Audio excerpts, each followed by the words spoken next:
So if someone has created a great course about you and it's getting great reviews, promote the course, even if it's not hosted on your website, because then more people are going to create more courses, and that's going to benefit you.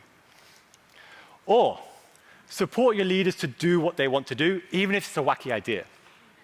If someone had proposed a while back that they were going to record themselves dancing while giving Excel tips, I'm willing to bet most people didn't think that idea would quite work. But Miss Excel right now is earning $2 million a year by sharing these kinds of tips. So even if you think the idea is absolutely nuts, it's very possible your leaders know more than you do about what does and doesn't work. Next is to promote the leaders regardless of the platform they're on. A while ago, Substack sent out a email thing which linked to this. And there's nothing particularly amazing about this. It's just Stu sharing advice about how to grow a newsletter. But what's remarkable is that he's not sharing it on Substack. He's sharing it on Twitter. And what makes that really remarkable is that Substack is driving people to different platforms. But it also means they're going to get more tweets from him, and they're going to spread the best knowledge around, regardless of where it was created in the first place.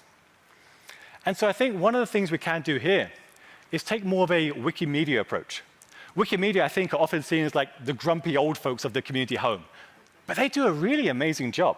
Like, if you really look at what they're doing, they really do an incredible job.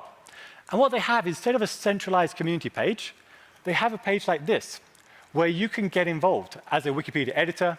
You can join upcoming events or activities. You can find a local group for you, or you can contribute your coding skills. Why don't more brands have something like this, where anyone that is interested in becoming a leader for you or supporting you or becoming an influencer in your space can get resources, support, and visibility to do what they want to do? And the more we can change the perspective from something that people have to do to something they get to do, by increasing that reward that they get from doing that, that's how we're going to win. That's how we're going to increase the sense, that's how we're going to win, by increasing the sense of reward they get. So increasing the sense of exposure they get, or the prestige they get, or the influence that they get. The more we can give people these kinds of things and leverage the amazing assets we have as an organization, the more likely we are going to win.